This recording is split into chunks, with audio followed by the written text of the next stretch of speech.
personalizuota čiužinių gamyba, patalynė, pagalvės, įvairūs, kas su miegu susiję dalykai. Miego ambasadoriumi ne šiaip užsivadinau, nes mano tikslas buvo išsiaiškinti, kas vyksta pas mus fiziologiškai, neurologiškai. Aš pats esu technologas, ieškau atsakymą, o kokių medžiagų žmogus turėtų gulėti. Tai aš tą atsakymą jau esu radęs.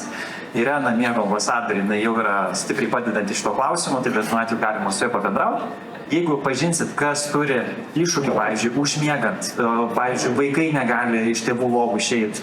Tokius klausimus mes sprendžiam, nes čiužinys yra labai rimtas produktas, kuris padeda tai spręsti, tiesiog tėvų žmonės dažniau net neturi informacijos. Mūsų personalizuotas čiužinys yra ypatingas tuo, ko aš dar neradau Europoje, pasaulyje. Gal yra kažkas tokio, bet neradau tokio koncepto, kad pagal kiekvieno žmogaus individualiai kūno ypatybės, sveikatos būklę, pagal miegojimo įpročius būtų parenkama pusė. Ir kadangi dar yra vienas faktorius, kurio dažniausiai niekas nevertina, tai yra įpročiai.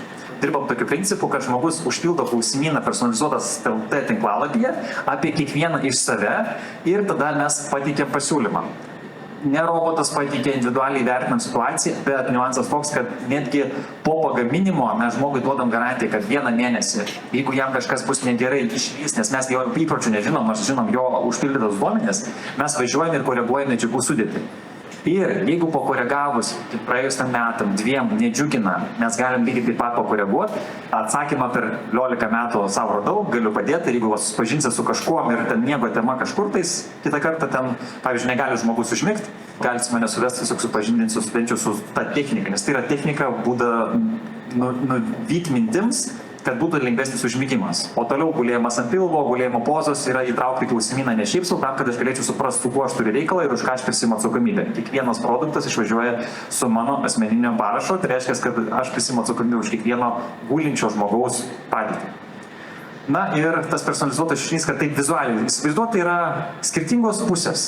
Jos vizualiai atrodo vienodai, bet atsigulus pojūtis kitą kartą yra žymus, kitą kartą žymus priklausomai tam.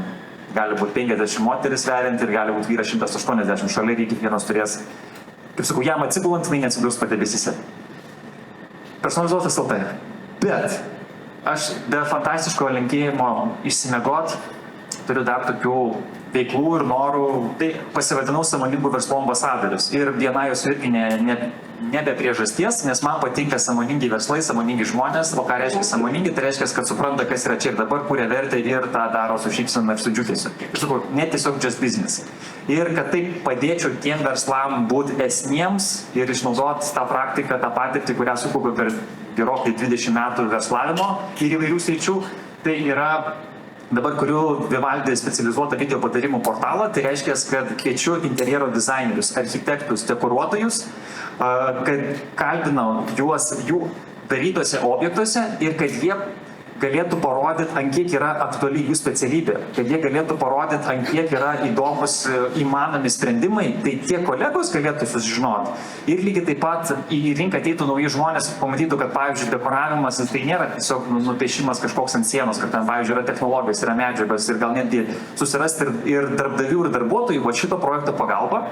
Ir verčių yra labai daug, neradau dėl ko reikia nedaryti, todėl darau, nes mano viena iš tokių pagrindinių gyvenimo krypčių ir atsakymų, ar daryti ar nedaryti, tai yra, ar mano indėlis su savo skiriama energija pasieks didelį kiekį žmonių ir padės spręsti opę klausimą. Interjero tema yra labai opi, kitą kartą šeimų santykių klausimą gali išspręsti, tai va šitas projektas yra tam, kad galėtų jie bent jau pasirinkti idėją, o maksimum interjero dizaineriam, dekoruotojam ir architektams surasti savo teisingus klientus ir kad būtų mažiau klausimų. Nes ten bus ir katalogas. Antras dalykas, kadangi tai projektas Vivaldis yra nemokamas, tai baldų klasteris yra, kad monetizacija, aš ieškau baldininkų tam, kad galima būtų tiem patiem dizaineriam, architektam nukreipti, kas įgyvendintų tuos jų projektuojamus objektus, lygiai taip pat žmonėm, kurie žiūrės tas laidas, nes aš kaip kalbintojas kviesiu užpildyti klausimynus, bus kūriamos elektroninės specializuotos parduotuvės, tokios kaip Spintos LT, Lentynos LT, Virtuvinė LT, Komodas LT, žodžiu, tų domenų yra nemažai. Tai va irgi ateinantis metai bus pakankamai įdomus vien per baldų maestro prizmę, tai ieškau baldininkų. Ne tik tais gamybos atžvilgiu, vienintelis yra mano reikalavimas komunikacija. Jeigu jie normaliai bendrauja, reiškia įmanoma išspręsti visus klausimus, bet jeigu yra žmogus strutis galvoja, reikia jo ieškoti, viskas. Myliu save sąmoningumo platformą žmonėm, kurie turi erdves, kurios gali pritraukti žmonės į sąmoningumo temą, jogos, meditacijos, retrytai, tai aš ieškau tokių žmonių ir lygiai taip pat padėsiu įdarbinant video marketingą sukurti mokymo bendras programas. Tai reiškia, kad myliu save yra tam, kad aš parduotų sąmoningumą ir padedu suvesti tie, kurie jau yra tame arba nori šiek tiek geriau save pažinti ir tie, kurie tą daro. Na ir žinoma, čia aš tas skaidrės pasidalinsiu ir paskutinė skaidrė, ko aš ieškau, tai jeigu galėsit padėti, būtų labai faina. Linkiu klestėti ir fantastiškai išsimiegojęs. Ačiū. Tai kaip ir minėjau prieš tai, iš tikrųjų, ačiū Dariau, tu man irgi esi čia žmogus, orkestras ir tiek daug visokiausių skirtingų veiklų ir visko. Tai prašysiu tiesiog leidžiu mikrofoną ir kas turite Dariui įžvalgų patarimų, kaip dar geriau jisai galėtų klestėti, vystyti savo verslus ir kokie būtų jam patarimai, tai tiesiog leidžiu mikrofoną, pasidalinkime ir duokime jam patarimų ir dėmesio.